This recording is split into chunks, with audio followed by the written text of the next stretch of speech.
Olá, meus irmãos, que a paz de Cristo, que excede todo entendimento, esteja em vossos corações.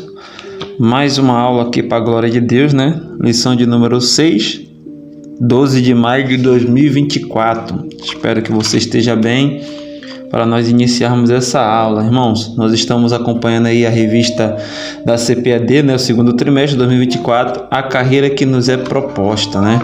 Essa lição vem falando muito acerca de como nós vamos chegar nas mansões celestiais e viver eternamente com o nosso Deus, né? A lição de número 6 aí, você que nos acompanha, tem como tema as nossas armas espirituais, né? Muita gente tem a visão de que o cristão ou servo de Deus, ele só se defende, né? Ele só recebe os ataques. Mas nós temos armas espirituais também, cujo qual o Senhor deixou para que nós possamos avançar contra o nosso inimigo, né? Por isso que essa lição vem falando bastante acerca dessas armas espirituais, né? O texto diz assim, irmão, porque as armas da nossa milícia não são carnais, mas sim poderosas em Deus para a destruição das fortalezas. O texto já começa nos dando um adendo de que nós não vamos lutar na carne, né? Efésios 6 diz o quê? A nossa luta não é contra a carne nem contra o sangue, mas sim contra os principados e potestades que habitam nas regiões celestiais, né? Além de especificar contra quem nós estamos lutando, a Bíblia já relata onde eles estão, né? Então o que a gente precisa? A gente já sabe com quem a gente vai lutar, a gente sabe onde ele habita, a gente precisa usar as armas certas. Por isso que tem muitas pessoas que estão guerreando com as armas erradas e não vai obter êxito, né, nas suas batalhas. Então nós temos que ter essa sabedoria e entendimento, né? A verdade prática diz assim, diante da batalha espiritual, temos poderosas armas espirituais à nossa disposição: a palavra de Deus, a oração e o jejum. Eu sempre relato nas aulas que eu aplico que nada mudou. Assim como a Bíblia diz que Deus é o mesmo ontem, hoje e eternamente, aquilo cujo qual o Senhor usa para que nós venhamos vencer nossas guerras espirituais é a mesma coisa: palavra de Deus, oração e jejum, né? Nós temos que entender que é um mundo espiritual, não é um mundo físico. O mundo físico vai trabalhar para que nós não venhamos a fazer essas práticas, né? É sempre muito difícil pregar, sempre é muito difícil estudar, sempre é muito difícil ler, meditar, né? E o inimigo das nossas almas, ele vai usando de todas as artimanhas e armas que ele tem para denegrir principalmente as pessoas que são de Deus, né? Fazer as pessoas desacreditar, para que as pessoas venham daqui a pouco menos esperar, estejam nas garras dele. Aí para sair, aí é uma outra batalha espiritual, mas que em nome de Jesus nós possamos vencer, porque ele é todo poderoso, amém? Iniciando nossa aula, diz assim, a introdução diz assim, na lição anterior estudamos a respeito de 3 opositores que se mostram como obstáculo de nossa jornada: o diabo, a carne e o mundo. Na aula passada nós falamos sobre esses 3 opositores. Nesta lição enfatizaremos 3 armas, isto é, recursos espirituais em que todo crente precisa lançar mão diante dos obstáculos da jornada: a palavra de Deus, a oração e o jejum. Desde o início de nosso andar com Cristo, estamos diante de uma batalha espiritual que só terá fim com o arrebatamento da igreja para o céu. Ou seja, essa batalha espiritual sempre existiu. Desde que o ser humano foi criado e Satanás foi expulso do local onde ele estava, sempre ocorreu essa batalha, essa guerra espiritual. Porque se nós lermos as Escrituras Sagradas, vamos ver que o inimigo de nossas almas, ela queria ser semelhante a Deus, né? Queria ser parecido com o Altíssimo. Quando ele é expulso, Deus vai querer um ser semelhante a ele, que somos nós, né? A raça humana é semelhante a Deus. Então, desde lá, Lúcifer vem tentando perverter tudo aquilo que se chama de Deus, né? Tudo aquilo que Deus coloca como primazia, como princípio, ele vem pervertendo, né? Amor, a Bíblia diz que o amor vai se esfriar. Família, você vê a mudança, a transgressão familiar. Você pode ver homem e mulher, ele vem pervertendo, fazendo que pessoas venham ter relações fora do padrão de Deus. Então ele vem pervertendo, é uma guerra espiritual que nunca vai ter fim até que Cristo volte, né? E nós temos que ter essa sabedoria. O tópico 1 aí diz assim, as armas do crente. Número 1, as armas. De modo geral, podemos classificar as armas como instrumentos de ataque e de defesa. Nas Escrituras, os principais instrumentos de ataque são espada, vara, funda, arco e flecha, lança e dardo. Os de defesa são escudo, capacete, couraça e caneleiras. Essas armas eram usadas pelos exércitos antigos, bem como pelo exército de Israel, com a diferença de que este era instado a colocar sua confiança no Senhor. Entretanto, para os cristãos, armas aqui têm um sentido metafórico, comparativo, né? Pois nosso combate não é de corpo a corpo com outra pessoa, mas contra o mal encabeçado pelo diabo e seus demônios que se valem do mundo e da carne. Nós temos que entender que quando Deus coloca algo para nós, Ele tem que usar uma metáfora, uma alegoria, alguma coisa para que traga a memória que nós possamos utilizar. Aqui Ele coloca, por exemplo, itens de um soldado que está indo para a guerra. Então, se Ele não fazer dessa forma, nós não vamos entender. Então, quando Ele fala assim, a espada de Deus, se a gente for falar, Deus anda com a espada na mão, está falando da palavra de Deus, né? Capacete da salvação, está falando dos pensamentos, do entendimento, daquilo que você coloca na sua cabeça para proteger. Aí pode entrar a oração. Então, tudo isso Deus coloca para simplesmente nós entendermos. É por isso que Jesus falava em parábolas. Porque falando em parábolas, poucas eram as pessoas que conseguiam ter o entendimento, né? Mas aqueles que permaneciam perto de Cristo, buscando entendimento, aprendiam e colocavam em prática, tinham mais sucesso na vida do que as outras pessoas. Até hoje é assim. Você pode ver que as pessoas que permanecem em Cristo, com toda a luta, com todo o sofrimento, uma hora a vitória chega, o sofrimento vai embora e Deus dá vitória para o nome dele ser glorificado. A maior dificuldade de Deus é honrar pessoas, né? De dar aquilo que elas nos pedem. Não é que Deus não tem poder, Deus tem poder de fazer todas as coisas, mas a questão é a honra, né? A glória, né? Para onde vai depois que a pessoa consegue chegar lá. Isso é muito importante para Deus. Deus é muito fiel aos seus princípios, né? Número 2 diz assim, as estratégias do inimigo. Não podemos desprezar o conhecimento a respeito da força do inimigo e das nossas almas. O Novo Testamento revela que o diabo é capaz de fazer para ludibriar as pessoas, arrebatar a boa palavra do coração, Mateus 13:19, buscar altas posições com mentiras, usar pessoas para atrair, escravizar, enfraquecer a fé do crente, enganar com doutrinas demoníacas. Não por acaso o apóstolo Pedro nos alertou a respeito da sagacidade do inimigo. Sede sóbrios, vigiai, porque o diabo, vosso adversário, anda em derredor, bramando como um leão, buscando a quem possa tragar. O inimigo não está para brincadeira. Ele não quer simplesmente te afastar, te debilitar, ele quer te destruir, ele quer acabar de vez. Ele quer te bater para você não levantar mais. Então ele vem fazendo de todas as manhas. Com alguns ele vem tranquilo, com outros ele vem mais enraivecido, com outros ele dá proposta, com outros ele tira coisas.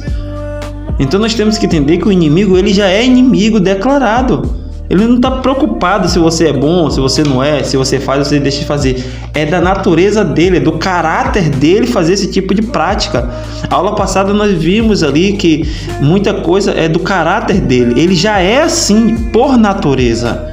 Ele não é assim porque ele vê que uma pessoa é boa, então quer fazer mal. Não, é a natureza dele, ele já age naturalmente. A mesma coisa que se você for numa África ou num local onde tenha animais selvagens, é da natureza do animal te atacar, não é porque ele é mau. É a natureza dele, para se proteger com medo ou com fome, ele vai atacar. Igual o inimigo de nossas almas. Aí eu estou vendo pessoas que estão fazendo aliança com os inimigos, como Deus uma vez falou para Saul, entra lá no território dos amalequitas e mata todo mundo.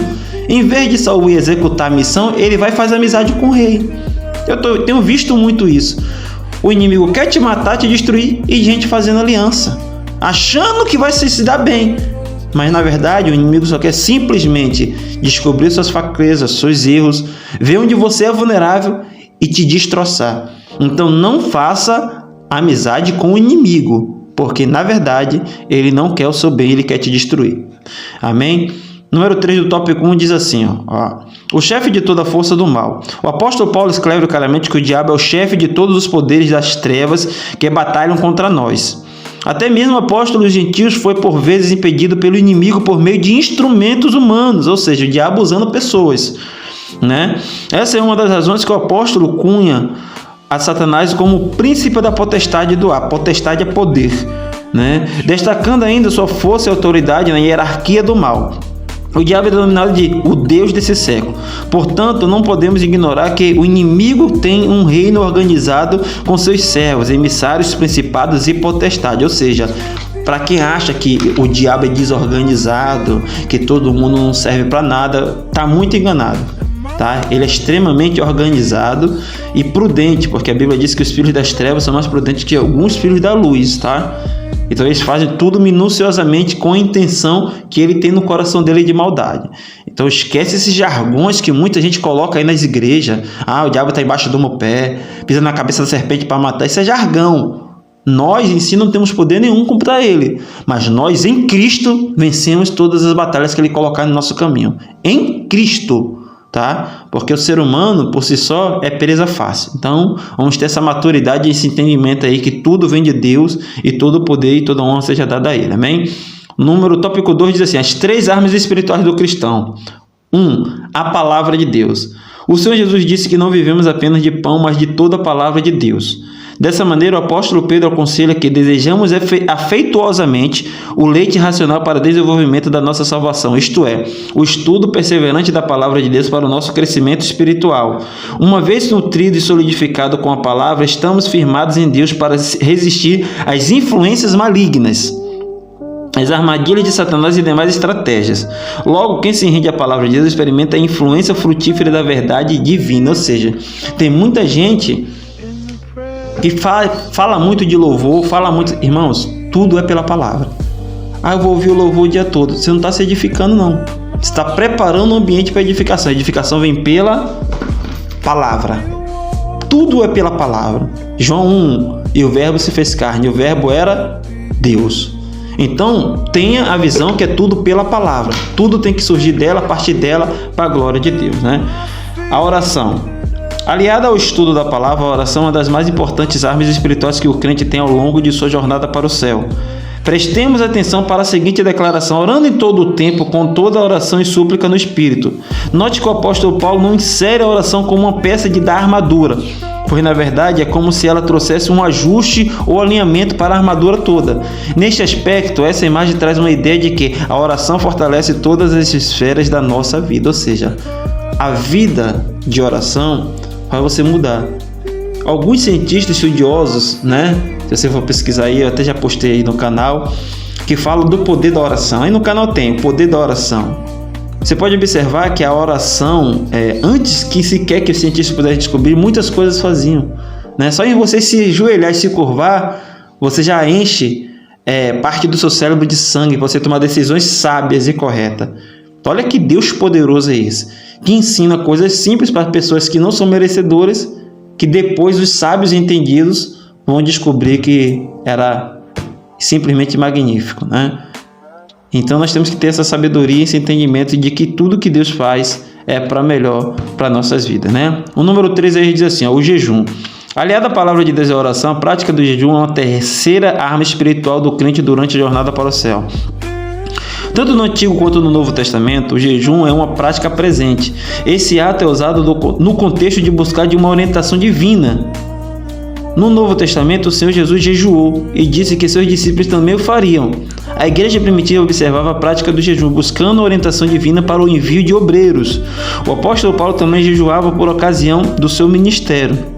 Logo, o jejum tem um valor glorioso para a vida do crente, pois é um ato que nos auxilia a ter mais intimidade com Deus, né? Na era digital, tem muita gente que está confundindo a prática do jejum, né? Acham que jejum é parar de comer alguma coisa. Não, isso é passar fome, dieta, mas não é jejum. O jejum tem que estar envolvido coração e palavra de Deus. É um momento que você se separa para entregar a Deus, para sacrificar, para se limpar, para se purificar, para receber mais do Senhor, né? Então o jejum, todo jejum tem que vir com um propósito, não é por acaso. Vou jejuar hoje porque eu não tenho nada para fazer. Não, eu tenho um propósito. Qual é o seu propósito? Não, eu estou passando por um embate dentro da minha empresa, onde eu estou sentindo que eu estou sendo muito atacado. Vou jejuar para que Deus possa me resguardar, me proteger. Nunca use o jejum como uma prática de ataque para você destruir alguém. Não, que fulano está me seguindo dentro da empresa, eu tenho que jejuar para ele ser mandado embora. Não, isso não é o que Deus quer, isso não é o amor de Deus. Você tem que jejuar para que Deus possa lutar por você contra o ser espiritual que está naquela pessoa, que está induzindo ela. Essa é a prática correta. Então nós temos que ter essa compreensão, porque tem gente que está usando as armas, né, espirituais de Deus para vingança, né? E depois diz que é Deus. Ei, a Bíblia diz que a vingança é do Senhor. Se Deus quiser tomar uma atitude em cima daquela situação, Ele vai tomar, mas nunca coloque isso no seu coração, porque nós não conseguimos lidar com as nossas emoções. Hoje você jejua e ora e pede a Deus para se vingar de alguém que te machucou. Amanhã você jejua para Deus colocar a enfermidade. Amanhã você ora e jejua para Deus matar. E não é assim que Deus quer. Deus quer que você ore e jejue para que você se aproxime dEle e tenha uma comunhão com Ele. E se Ele, assim, achar melhor tomar uma atitude contra aquelas pessoas que se perseguem, que seja feita a vontade de Deus. Mas que você esteja em paz com Cristo, sabendo que você fez o que a palavra de Deus pediu, não o que nossa carne solicitou. Amém? Tópico 3 aí diz assim: Jesus Cristo, o nosso maior modelo, né? Número 1, vencendo o diabo com a palavra. Há 2 episódios importantes que relatam o destaque especial que o Senhor Jesus deu à palavra em Lucas 4. O primeiro enfatiza que o Senhor Jesus venceu o tentador com a palavra de Deus. No segundo, ele deu uma passagem do profeta Isaías na sinagoga de Nazaré e tomou para si o cumprimento do texto. Nosso Senhor deixou claro nesse episódio que os princípios da palavra de Deus devem estar presentes em nossa vida na batalha contra o maligno. Por isso, nessa contenda, o apóstolo Paulo aconselha nos tornar a espada do Espírito, ou seja, a palavra de Deus é a única arma de ataque na armadura do crente. Uma arma poderosa e eficaz que provém do Espírito Santo de Deus, ou seja, a palavra de Deus, né? Não é com socos e pontapés, esse negócio de coloco minha religião de lado e resolvo as coisas, isso aí você vai para o inferno. Isso aí você perde a salvação. Tem que resolver na palavra de Deus. Eu sei que em momentos nós temos que ser enérgicos, temos que ter atitude de homens, né? Como homem, mulheres têm que ter uma atitude como mulher, mas nós temos que entender que nós nunca podemos esquecer que nós representamos nessa terra, né? Que é o reino de Deus, que é a palavra do Senhor. Então nós temos que ter cuidado, porque há um mar de testemunhas cujo qual a todo momento está nos julgando, tanto para o que nós fazemos de certo e principalmente se nós erramos. Então nós temos que ter esse cuidado, amém? Número 2 aí diz assim: vivendo em oração. O evangelista Lucas mostra que Jesus se retirava para os lugares desertos para orar. Ele orava pelos apóstolos e pela igreja, pelos seus algozes, por Simão, pelos que se encontravam junto ao túmulo de Lázaro. Ele sabia bem o valor da oração e por isso gastava muito tempo falando com Deus. Nesse sentido, nosso Senhor conta como para que nos dediquemos à prática da oração, selecionando um local reservado, horário e prioridade para buscar a Deus em súplicas. O autor que usou um nome chamado gastar tempo. Eu entendi o que ele colocou aqui, mas não vejo como gastar tempo, mas sim investir tempo em oração para que o retorno chegue. Então aqui a Bíblia está dizendo, o estudo está dizendo que Lucas ele investia tempo em oração e ele ia para um lugar reservado. É a mesma coisa você está fazendo um estudo, aprendendo um pouco acerca de Deus, está com o Zap ligado, o Instagram ligado, televisão ligada, você não vai ter concentração. Então, o que nós temos que fazer? Evitar as distrações para que nós possamos, assim, se conectar com Deus e receber aquilo que Ele quer nos passar, né? Nós temos que ter esse cuidado aí. Número 3, assim, vivendo em jejum. Além de meditar na palavra e perseverar em oração, o Senhor Jesus jejuava. Ora, Ele também esperava que o imitemos, jejuando. Infelizmente, há quem ensine que não precisamos jejuar, exceto os que têm problemas de saúde. Por isso é muito importante estarmos sob orientação médica. Todo seguidor de Cristo é estimulado pela Bíblia a jejuar.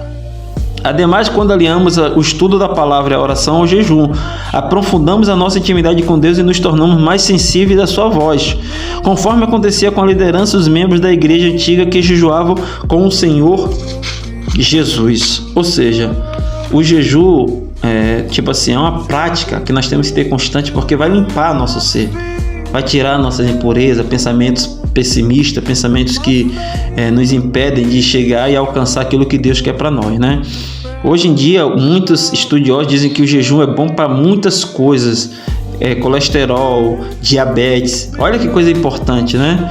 Esses dias eu vi uma pessoa que é de uma outra religião não cristã, ensinando a seus seguidores que o jejuar antes de fazer uma prova ajuda o cérebro, ajuda as funções hormonais para que você tenha tranquilidade e poder passar na prova com mais tranquilidade. Então, assim, é algo muito interessante o que Deus já nos ensina do início, que hoje eles estão descobrindo. Então, não é novidade, ninguém está criando a roda agora, né? Deus já tinha revelado tudo e é muito bom nós sabemos que Ele cuida de nós do mínimo detalhe, né? A nossa conclusão diz assim, irmão: o nosso inimigo é ardiloso e perverso, por isso não podemos ignorar suas estratégias. Contra ele lutaremos com as armas espirituais, palavra, oração e jejum. Essas armas promovem crescimento e fortalecimento para a nossa vida ao longo de nossa jornada espiritual. Assim, segundo o modelo de vida do nosso Senhor Jesus, que fez uso dessas armas, podemos vencer as estratégias do inimigo. Ou seja, vencer as estratégias dos inimigos, não destruir ele. A Bíblia diz o quê? Sujeitai-vos a Deus, resistir ao diabo e ele fugirá de vós. Sujeitai-vos a Deus, resistir ao diabo e destruirá os inimigos. Não. Deus está te dando força para você vencer. Vai colocar cilada, vai armar estratégia, mas em Deus, eu e você vamos vencer todas as ciladas do inimigo. E o nome do Senhor vai ser glorificado. Não sei se você tem alguém que está precisando de oração, alguém que está passando por uma batalha espiritual, que você possa orar por ele, que você possa interceder espiritualmente, esperar a oportunidade, assim como em Mateus 13, de lançar a semente da palavra de Deus, e o Senhor vai fazer a parte dele como sempre fez, e essa pessoa estará livre para a glória de Deus. Nesse momento eu quero orar por sua vida, por sua casa, por sua família. Você coloque em oração tudo aquilo que você precisa e o nome do Senhor será glorificado. Curve sua cabeça, feche seus olhos, vamos orar a Deus. Senhor, a Ti rendemos graças. Agradecidos, Senhor, pelas armas espirituais que o Senhor colocou em nossas mãos. Perdoa, Deus, as nossas iniquidades e transgressões. Visita aqueles que estão precisando de libertação. Senhor, em nome de Jesus, Senhor, entregamos tudo em suas mãos e que seja feita a sua vontade, em nome de Jesus. Amém. Que Deus possa ter te abençoado, que essa aula possa ter te edificado, que você possa ter aprendido um pouco mais e nunca desista dos seus sonhos, nunca deixe de acreditar, tá? Deus, Ele é o Todo-Poderoso, Ele tem poder para realizar todas as coisas. Que Deus te abençoe, até uma próxima vez, em nome de Jesus.